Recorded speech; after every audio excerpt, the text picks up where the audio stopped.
साहेब ने की। आज मैं पुनः लेट हुआ, क्षमा चाहूँगा। ये अनचाहे सब कुछ हो जाता है, लेकिन प्रयास रहता है। कई हज़ार लोग मेरा प्रोग्राम नित्य नेट पर देखते हैं, इसलिए चंद एक लोगों की बात सुनने के लिए मैं ये प्रोग्राम विलंबित नहीं करना चाहता, माफ़ी चाहूँगा। शम, संतोष, विचार और सत्संग, ये चार मोक्ष के द्वार है। आप सोचें, बिन सत्संग को मत नहीं छूटी। भक्ति स्वतंत्र सकल गुण खानी, बिन सत्संग न पावह प्राणी। आत्मा में कुछ प्रविष्ट नहीं किया जा सकता, आवरण है सिर्फ मन का और माया का। जैसे बादलों, घने बादलों के कारण सूर्य का प्रकाश कुंठित दिखता है, यथार्थ में सूर्य कुंठित नहीं है, वो तो केवल बादलों के संसर्ग के कारण से ऐसा हुआ। हमारी आत्मा कर्म अकर्म दोनों से परे है, भोग भोक्ता से परे है, पर ये मन और माया के संपर्क में आकर आत्म तत्व ये अनर्थकारी कार्यों में जुटी है। बस मूल कारण है आत्मज्ञान बिना नर भटके, क्या मथुरा क्या काशी। इन चारों की अथवा इनमें से 3 या 2 का यत्नपूर्वक सेवा करना चाहिए, अर्थात इनको संपादन करना चाहिए। इसलिए साहब ने हरवाणी के बाद में क्या कहा है, कहत कबीर सुनो भाई साधो। हर बात के बाद कह रहे हैं कहत कबीर सुनो भाई साधो, उस पर चिंतन करें, उस पर विचार करें। बस हम सब एक बात ठीक से जानते हैं, इसके लिए हमें किसी प्रमाण की जरूरत नहीं कि ये सब कुछ नाशवान है। इस पूरे धरती को नष्ट होने में सिर्फ 30 सेकंड लगेंगे। अभी वैज्ञानिक लोग एक बात कह रहे हैं, सूर्य की ताकत से ही पृथ्वी अंतरिक्ष में घूम रही है। पृथ्वी का गुरुत्वाकर्षण गति के कारण है, और ये गति गैस से। मैंने एक दिन प्रेशर कुकर पर आपको एक चीज दिखाई थी। प्रेशर कुकर की जहां सीटी हटाकर मैंने ये डेमो दिया था, उस पर एक छोटा आलू रखा, वो सर्किल कर रहा था। वो इतनी तेज से घूम रहा था, बड़ी तेजी से घूम रहा था। जैसे जैसे कुकर की गैस कम होती गई, तैसे तैसे वो आलू लड़खड़ाने लगा और गिर गया। सूर्य कई गैसों का मिश्रण, सूर्य गैसेज है, इसलिए हमारी पृथ्वी सूर्य का एक अंश है। आप देखो, धरती से गैसें निकल रही है, एलपीजी गैस निकल रही है। 60 elements are contain in soil. इस पृथ्वी के अंदर 60 धातु है, दिखते नहीं है। ये सूर्य का पूरा पूरा प्रारूप है। तो 5 करोड़ साल बाद वैज्ञानिक कह रहे हैं सूर्य की ऊर्जा इतनी क्षीण हो जाएगी, अपने ग्रहों को नहीं संभाल पाएगा वो, और सब एक दूसरे से गतिहीन हो जाएंगे। विशाल भयंकर ध्वनियां होगी, एक दूसरे से टकरा जाएंगे, सब नष्ट हो जाएगा। जैसे जल से बुदबुदा, नानक देव जी वाणी में कह रहे हैं, उपसे विनसे नीत, उसकी गतिशीलता से चलता और नष्ट हो जाता है, उसका अपना अस्तित्व नहीं है। जग रचना तैसे ही है, कह नानक सुनमित, इसमें कुछ स्थिर नहीं, नानक बिन भगवान। ये सब स्वप्नवत है।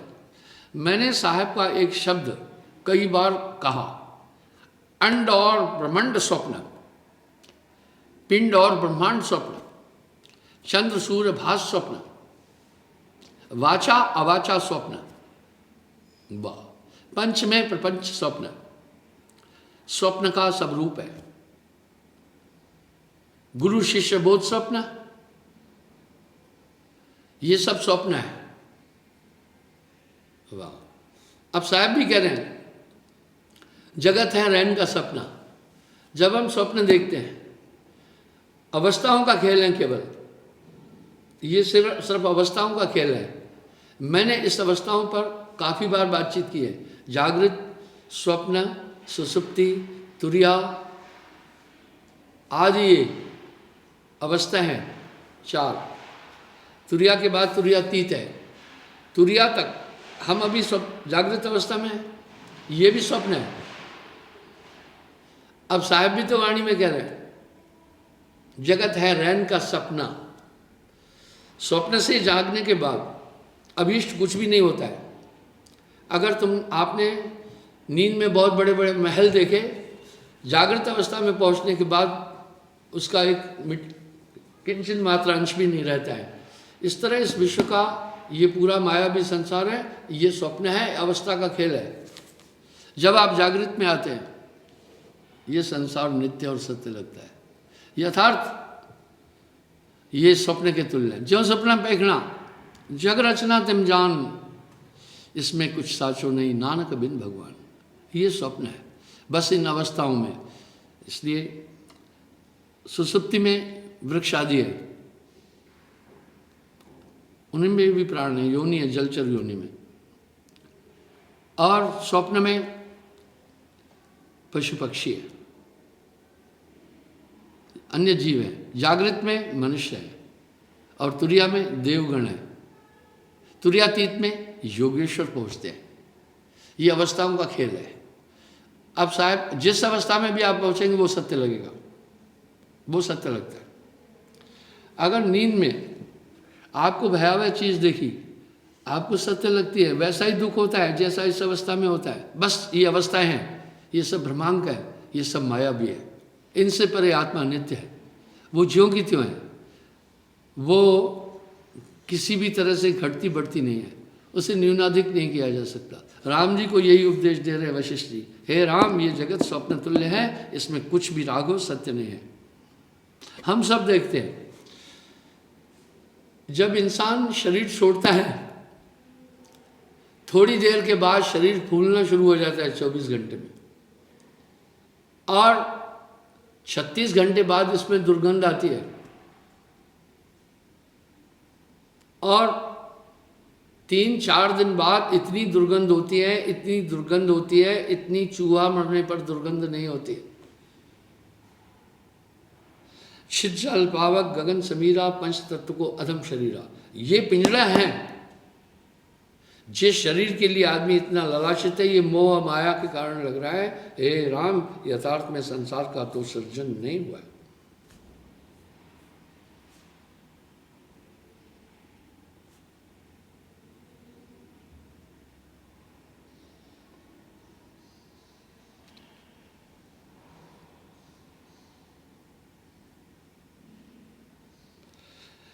इसलिए जो कुछ मैं कहता हूं, हे राम तुम उसका स्मरण करो, तुम ही इस उपदेश के पात्र हो। क्योंकि चंद्रमा के बिना शुद्ध कुमोदनी विकसित नहीं होती, उसको चांद चाहिए। जो कुछ बाह्य आडंबर है वे सब परम पद के दर्शन होने पर शांत हो जाते हैं, अर्थात उनका लोप हो जाता है। वैसे ही लोप हो जाता है जैसे हम जागृत अवस्था में आते हैं तो स्वप्न में दिखी सभी चीजें लोप हो जाती है, उनका अस्तित्व तो ही नहीं रहता है।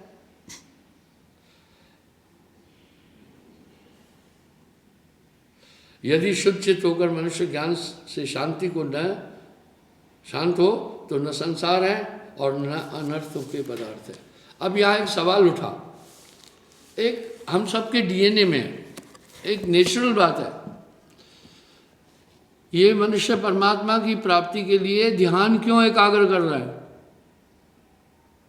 ध्यान ही वेद शास्त्र कहते हैं, ध्यान ही संत बखाना, क्योंकि हमारे ध्यान के अंदर वो ताकत है।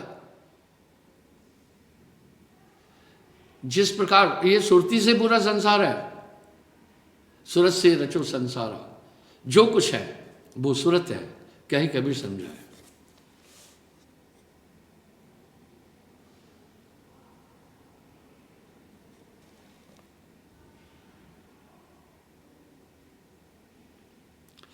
हे राम इस संसार रूपी विषय से जो दुस्सह विसूचका उत्पन्न होती है वह योग रूपी परम पवित्र गरुड़ी मंत्र से शांत हो जाती है। यह परमार्थ ज्ञान रूपी सत्य मंत्र से सज्जनों के संग व सत्संग के विचारने से निश्चय प्राप्त होता है। अब गोस्वामी जी भी रामायण में कह रहे हैं, भक्ति स्वतंत्र सकल गुण खानी, बिन सत्संग न पावे प्राणी। सत्संग की नितांत आवश्यकता है। बिन सत्संग कुमत नहीं छूटी, चाहे जाओ मथुरा चाहे जाओ काशी, हृदय कपट की गांठ न जासी। जब तक हमारा हृदय शुद्ध नहीं होता है तब तक हम अपने अंदर परमात्मा को नहीं देख सकते हैं। जल अगर मलिन है, मटमैला है, तो आपकी आकृति जल में दिखेगी नहीं। उसे शुद्ध होने दो, जल शुद्ध हो जाएगा। इस तरह अंतःकरण जब शुद्ध होता है तो दिव्य शक्तियों स्वयं उत्पन्न हो जाती है। इसलिए तो क्या है ना, दिल का हुजरा साफ कर, जाना के आने के लिए, ध्यान औरों का उठाओ उसको बिठाने के लिए। एक दिल लाखों तमन्ना, उस पर भी ज़्यादा हवस, फिर ठिकाना है कहाँ उसको बिठाने के लिए। वाह वाह। चश्म दिल से देख तू क्या क्या तमाशे हो रहे हैं, दिल सता क्या क्या है तेरे दिल सताने के लिए। 24 घंटे इसमें उपम्पो है। कभी मन अपनी कल्पनाओं में डुबा देता है इंसान को, कभी बुद्धि निश्चय कराती है, कभी ये चित्त गई बीती बातें जो निरर्थक है उनकी ओर खींचता है।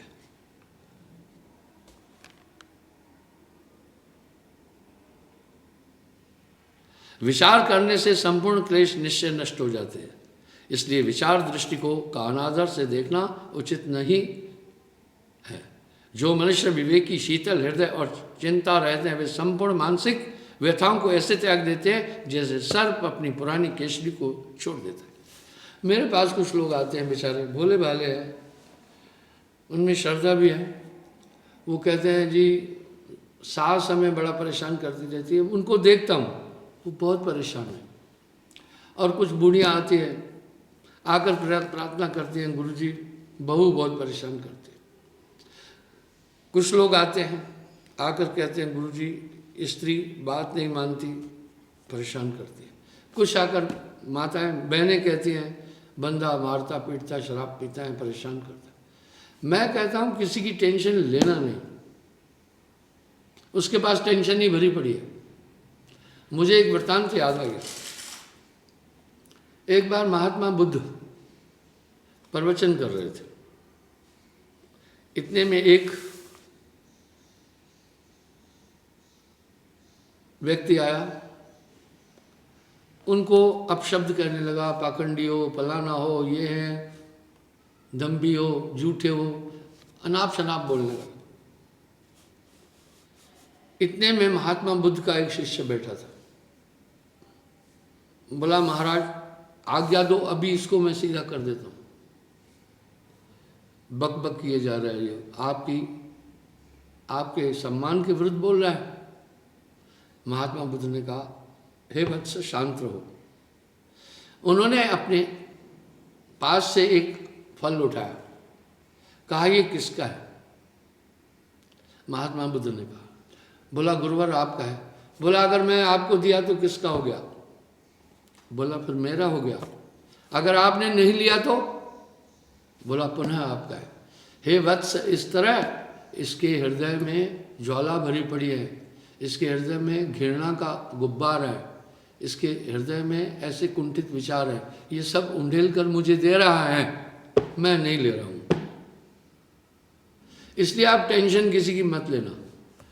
ग्लोबल वार्मिंग का असर हुआ, इंसान उत्तेजित हो रहा है, बहुत जल्दी झगड़ा कर रहा है, टेंस हो रहा है। क्यों? आप देखते हैं थोड़ी गर्मी हो जाती है तो आदमी उस गर्मी के कारण से अपसेट नहीं हो जाता है। इस तरह जब ये ग्लोबल वार्मिंग का एक प्रभाव पड़ा है मनुष्य की बुद्धि पर, उत्तेजित जल्दी हो रहा है, मारपीट के लिए जल्दी तैयार हो रहा है, विवेक शक्ति कम हो गई, गर्मी में आदमी वैसे ही बेहाल रहता है, ऐसे ही। और दूसरा, माताओं बहनों पर बहुत बड़ा असर पड़ रहा है ग्लोबल वार्मिंग का। मिसकैरेज बहुत हो रहा है, ये मिसकैरेज का रेशो 30% पहुँच गया है। वैज्ञानिक लोग कह रहे हैं अगर और भी गर्मी बढ़ी तो इस धरती से मानव जाति का अंत हो जाएगा। इसलिए पर्यावरणविद बहुत सचेत और सतर्क कर रहे हैं लोगों को, ग्रीन गैसेस कम करो आदि। तो इस तरह से वो व्यथित लोग, आज संयम नहीं है इंसान में, पुराने टाइम में लोग स्त्री का सम्मान करते थे, बच्चों का, बूढ़ों का। अब बूढ़े को भी एक आदमी पकड़कर घूंसे मारता है। मैं अपना एक वृत्तांत बताता हूँ। मैं कुंजवाणी के पास से आ रहा था जम्मू, एक नॉन स्टॉप बस जा रही थी। तो वो बेचारे थोड़े टाइम को मेंटेनेंस करते हैं, जल्दी जा रहा था। इतने में 2 लड़के मोटरसाइकिल पर बैठे थे।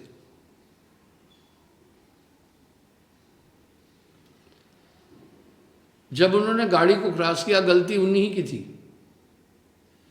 बस बड़ी मुश्किल से वो क्रॉस करके आगे बढ़े। एक्सीडेंट नहीं हुआ।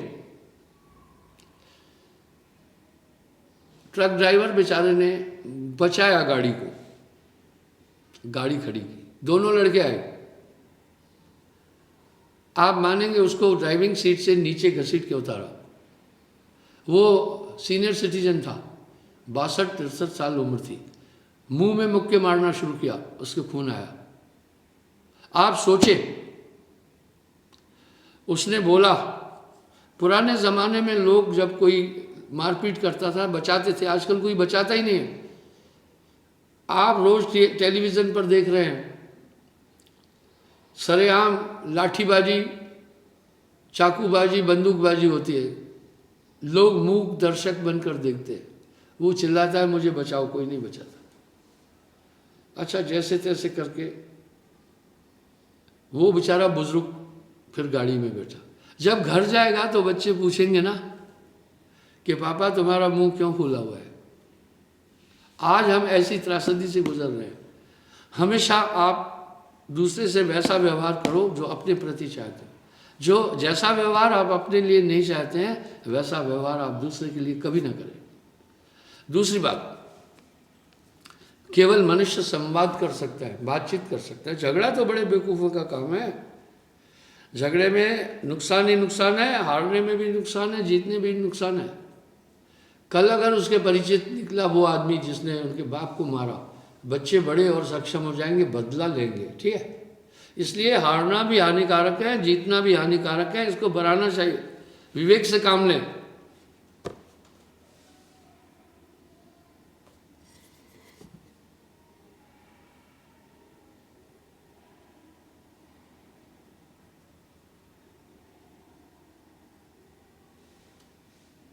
वाह।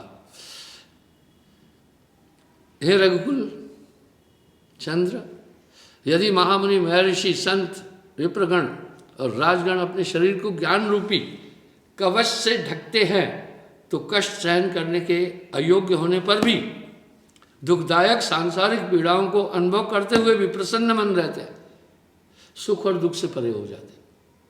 आत्मा में स्थित हो जाओ, सभी चीजें आएगी। मैंने कई बार उल्लेख किया है। रामायण में प्रसंग आता है, गरुड़ जी 7 प्रश्न पूछते हैं कांगभूषण से। को बड़ सुख कहो तुम दाता, कवन दुख करो विख्याता। दुख कौन सा बड़ा है? सबसे बड़ा ज्ञान क्या है? तीसरा प्रश्न। सबसे दुर्लभ क्या है?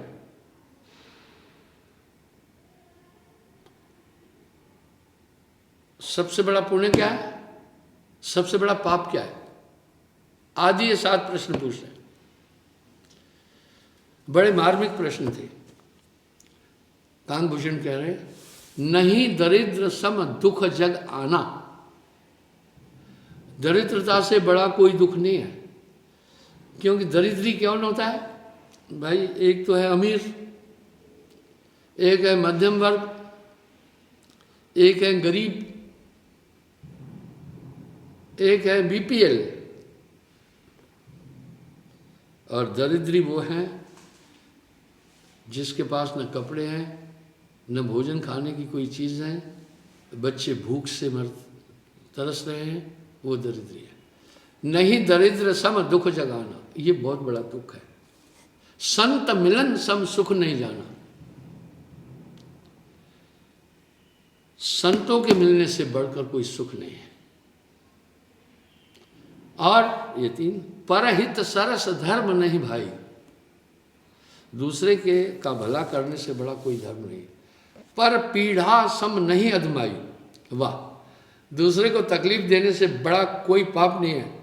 इसलिए बस प्यार बांटते चलो, प्यार बांटते चलो। क्या हिंदू क्या मुसलमान, हम सब हैं भाई भाई। और संन्यापात सम रोग ना आना, पागलपंती से बड़ी कोई दवाई नहीं है, बीमारी नहीं है। अरे भाई कैंसर है तो आदमी थोड़ी फाइट कर रहा है कैंसर से, उसको पेशेंस तो है। टीबी है, अन्य बीमारी, लेकिन जब दिमाग ही खराब हो गया तो मेरे भाई मामला पूरा खत्म है भाई, इसके समान वो नहीं है। इसलिए आप सावधान रहें, किसी का हृदय नहीं तोड़ना। और विचार कर लेना, लड़ाई में आदमी क्या करता है, मुक्के मारता है, घूंसे मारता है, डंडे मारता है, कहाँ मारता है, मुंह में मारता है, हाथ में मारता है, टांग में मारता है, पेट में मारता है, क्षति पहुंचाता है, दांत तोड़ता है। आप सोचो आपके दांत टूट जाए, उम्र भर के लिए पीड़ा नहीं है। आपकी टांग टूट जाए, हमेशा बद्दुआएं नहीं देते रहोगे। ये जानवरों का काम है, संवाद केवल मनुष्य कर सकता है। उस चीज़ को बैठ करके उसका निवारण करो, यही सन्बुद्धि है।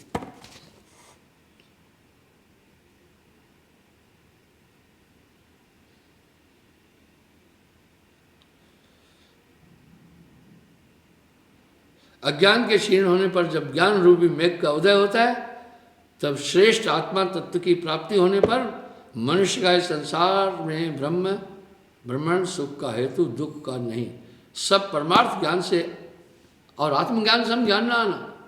सबसे बड़ा ज्ञान है आत्मज्ञान। क्या हुआ वेदों के पढ़ने से न पाया भेद को, आत्मा जाने बिना कोई ज्ञानी कहलाता नहीं। जब तलक विषयों से ये दिल दूर हो जाता नहीं, तब तलक साधक बेचारा चैन सुख पाता नहीं। बस इन इंद्रियों का निग्रह करो। मन को कैसे पकड़ो? वाह, मैं आपको मन को पकड़ने का सूत्र देता हूं। आप कहें महाराज मन दिखता ही नहीं है, मन को कैसे पकड़े? आपको मैं सूत्र देता हूं। तन ही मन है, इंद्रिय मन है, इंद्रियों को पकड़ो, बस मन पकड़ में आ जाएगा। ये इंद्रियां मन के संचालन में चलती है, इसलिए इनको पकड़ो। कैसे पकड़ो? खट्टा मीठा मधुर स्वादा, ये मुंह स्वादिष्ट चीज से आता है। चाहे पाप पुण्य नहीं सोचता है, मछली खाना है, अंडा खाना है, बकरी मार के खाना है, पक्षियों को मार के खाना है। सोचो, समस्त जीवों की जीवन की प्रक्रिया एक जैसी है। आप ही बच्चों को प्यार नहीं करते, सब करते, सब करते।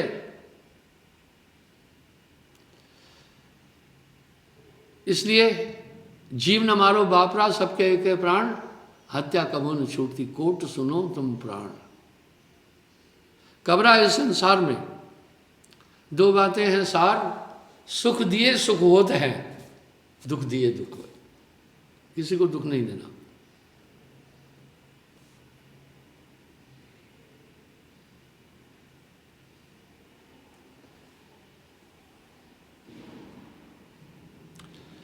एक है साधे सब सधे, वाह, सब साधे एक जाए, माली सींचे मूल को, रताए फल खाए। एक मन को साधने से सभी चीजें आपके अधीन आ जाएंगी।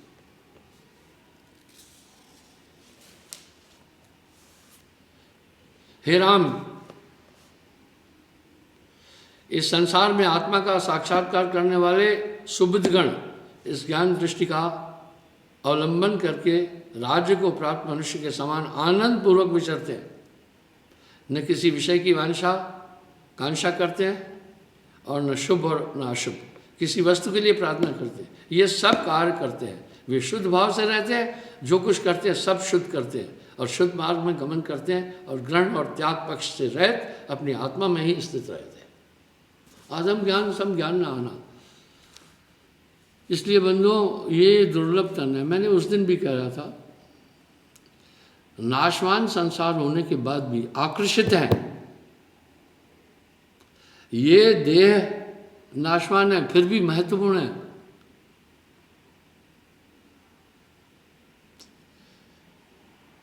ये रजबीरज से पैदा शरीर। अब दोनों की प्रासंगिकता बताता हूं। ये संसार क्यों महत्वपूर्ण है, नाशवान है।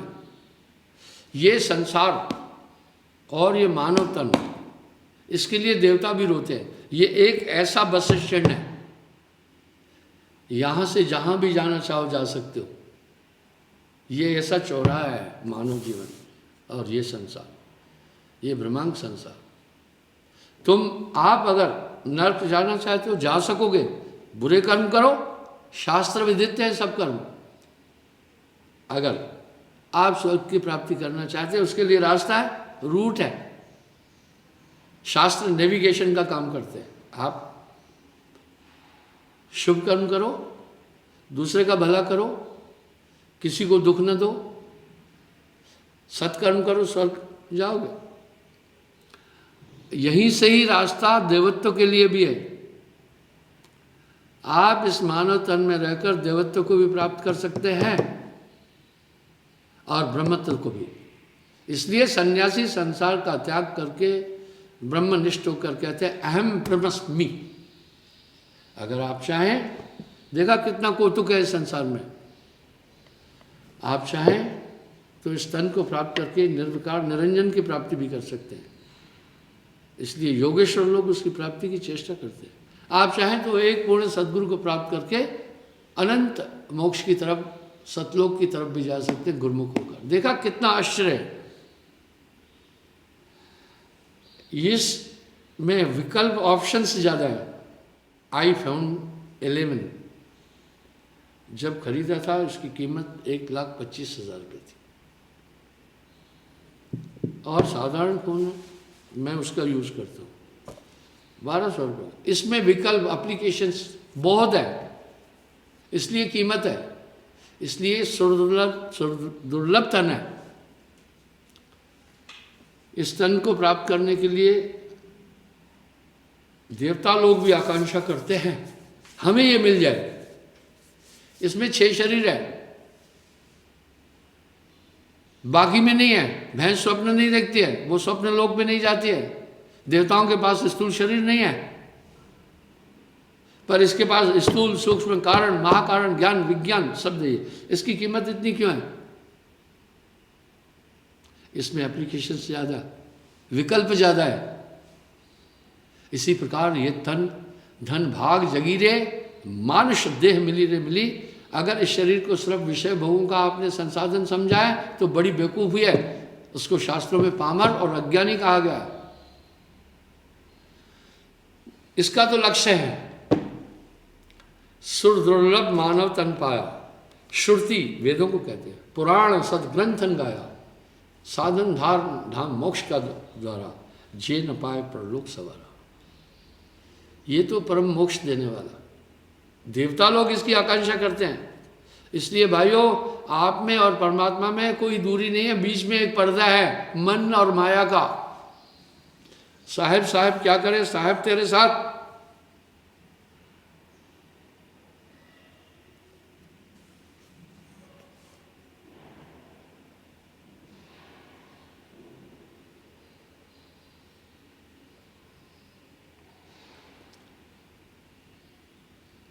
इसलिए जिज्ञासुओं को आवश्यकता है कि सत्संग और महापुरुषों का संसर्ग अवश्य सुने।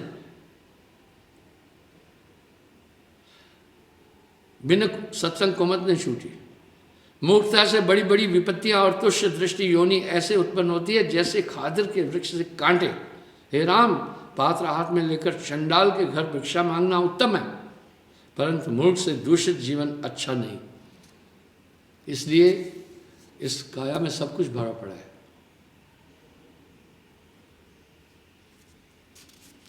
घोर अंधकार युक्त कूप में, वृक्षों की कोठरों में अथवा अन्य शून्य स्थान में अंधा कीड़ा बनकर रहना यह अत्यंत दुखदायक है। मोक्ष का उपाय रूपी इस प्रकाश ज्ञान को पाकर कोई मनुष्य अज्ञान रूपी अंधकार में नहीं करता है। जब तक विवेक रूपी सूर्य की विमल किरणें प्रकाशित नहीं होती, तब तक तृष्णा रूपी रात्रि मनुष्य रूपी कमल को संकुचित करती रहती है। हे राम, संसार दुख की निवृत्ति के लिए मेरे समान बंधुओं सहित गुरु और शास्त्र के प्रमाणों के अनुकूल अपनी आत्मा का स्वरूप ज्ञान कर और जीवन मुक्त होकर के संसार में जी। ये बात कह रहे वशिष्ठ जी। किससे कह रहे हैं? राम जी से।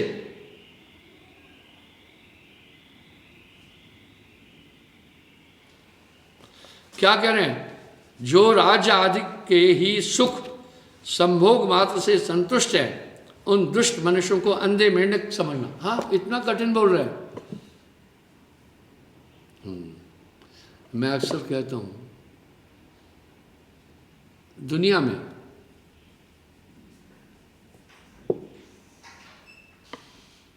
चार प्रकार के लोग हैं। पहले वो है जो कहते हैं खाओ पियो मौज मस्ती करो, आगला किस निष्ठा, बस मौज मस्ती करो। और वो लोग ज्ञान भक्ति वालों को बहुत पिछड़ा हुआ मानते, कहते हैं नया टेक्नोलॉजी वाले हम हैं। उनको शास्त्रीय भाषा में पामर कहते हैं। जैसे किसी को उल्लू कहो बुरा मानता है, इस तरह उनको शास्त्रीय भाषा में पामर बोलते हैं। उनको भगवान से कुछ लेना देना नहीं है। दूसरे लोग वो हैं जो भगवान को तो मानते हैं, धर्मशास्त्रों को मानते हैं, लेकिन उस पर अमल नहीं करते हैं, ईश्वर के अस्तित्व को मानते हैं। उनको अज्ञानी कहा। तीसरे वो लोग हैं जो ये सब जानकर पाप कर्मों से निवृत्त होते हैं, परमार्थ भी करना चाहते हैं, लेकिन ये संसार भी चाहते हैं, वो जगत को भी चाहते हैं। उनको कहते हैं संसारी।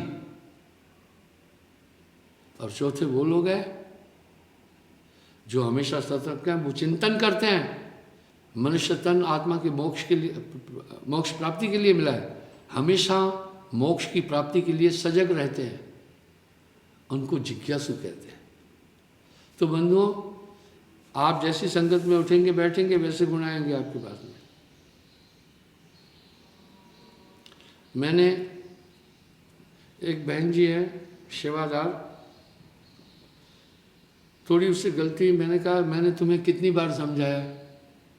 इतने में एक बच्चा सामने खड़ा था। वो पता है क्या बोला मुझे? तुम नहीं कहा जाता है, आप कहा जाता है। वाह, बच्चे ने मुझे टोका। उसको संस्कार ऐसे मिले, उसको संस्कार ऐसे प्राप्त हुए। इसलिए बसे कुसंग चाहत कुशल, कहे रहीम बड़सोस, महिमा घटी समुद्र की, जो रावण बसे परोस। आप कुसंग में रहकर आप पर बहुत असर पड़ जाएगा। कहे कबीर तहन जाइए जहां अपनी संगत हो। वाह, इस तरह गोस्वामी जी ने क्या रामायण में क्या शब्द कह दिया, बड़ा अच्छा कह दिया। बल बरु भले ही नरक वास देह ताता, नरक में भेज देना मुझे, पर दुष्ट संग जन देह विदाता। क्यों? दुष्ट के संसर्ग से, उसके साथ रहने से वो दुष्टता करेगा, उसका प्रतिकार करने के लिए आप फिर दूसरे दुष्ट हो जाएंगे, आपको भी दुष्टता धारण करनी पड़ेगी। गाली आवत एक है, उल्टा होता अनेक। अगर एक गाली आपको मिली तो आप गाली का प्रतिकार करने के लिए गाली आपने भी बकी, तो आप में उसमें ज़्यादा फर्क नहीं रहा। फर्क ये रहा कि उसने पहले बकी, किसी कारण से गुस्सा आया, और आपने बाद में बकी, आपको भी गुस्सा आया, तो एक है। अब यहाँ साहब क्या करें? गाली आवत एक है, उल्टत होत अनेक, कहे कबीर ना उल्टिए, रहे एक की एक। गोस्वामी जी कह रहे हैं मुझे नर्क का वास देना, दुष्ट का संग न देना। इसलिए बिन सत्संग कुमत नहीं छूटी। मैंने सेना में नौकरी करते करते करीब 100 आदमियों को वहाँ भी दीक्षा दी। उन्होंने मांस, शराब, मदरा ये सब छोड़ दी। हाँ, मैंने वहाँ उन चीज़ों को नहीं अपनाया। यहाँ साहब कह रहे हैं, जाकी उत्तम प्रकृति क्या कर सकत कुसंग, चंदन विष व्यापत नहीं लिपटत रहत भुजंग। जो उत्तम पुरुष है उनको कुसंग कुछ असर नहीं डालता। देखा यहाँ पर यूं कहा, पर जो जनसाधारण है वो संगत से गुण होता है। संगत से गुण जाए, बांस बांस की मिश्री एक है भाव विकार। इसलिए ये सत्संग जो है समस्त मोक्ष का द्वार है। ये भक्ति का ये बिंदु है, भक्ति की माँ है। बिना सत्संग विवेक न हो। भक्ति स्वतंत्र सकल गुण खानी, बिना सत्संग न पावे प्राणी। ये तो सत्संग भक्ति की माँ है। सत्संग से भक्ति उत्पन्न होती है। इसलिए भाइयों, ये मनुष्य तन बहुत दुर्लभ है। जन्म तेरा बातन बीत गया हो, इसको सिर्फ सांसारिक विषयों में नहीं गुजारना है, आत्म कल्याण के लिए गुजारना है। अच्छा, अब समय हो रहा है, मैं क्षमा चाहूँगा। आज मैं थोड़ा विलंब से प्रवचन शुरू किया, क्योंकि आजकल मैं कहीं नहीं जा रहा हूँ तो लोग बहुत आते हैं यहाँ, और लोग पूरी पूरी जानकारी रखते हैं मेरे एक एक कदम की। सुबह मैं 6:00 से कमरे से बाहर आता हूँ तो भी मुझे वहाँ लोग बंदगी करते हैं। एक राउंड काट कर मैं फिर 8 बजे जब अंदर आता हूँ तो भी लोग बंदगी करते हैं। उनको पता है 8 बजे भी मिलेगा। फिर मैं 10 बजे से 10:30 बजे आधा घंटा बंदगी करता हूँ। कभी कभी कुछ लोग ज़्यादा आते हैं, अपनी अपनी बातें, अपनी समस्याएं बोलते हैं। जैसे आज तो मैं निकला था, लेट हो गया। उसके बाद मैं फिर 11:30 बजे से 1 बजे तक भ्रमण करता हूँ, आश्रम का कार्य को देखता हूँ, तभी भी बंदगी होती है। फिर शाम 4:30 बजे मैं बाहर निकलता हूँ तो भी बंदगी होती है, कार्य कर रहता हूँ। और 8:15 बजे मैं फिर अपने रूम में आने की कोशिश करता हूँ, तभी भी बंदगी होती है। यानी दिन में 10 बार बंदगी होती है। अधिकतर लोग अपनी समस्याएं लेके आते हैं। मैं उनको कहता हूँ, सुमरण से सुख होत है। एक विल पावर मिलेगा, सुमरण से दुख जाए। कहे कबीर सुमरण किए साईं माहे समाए।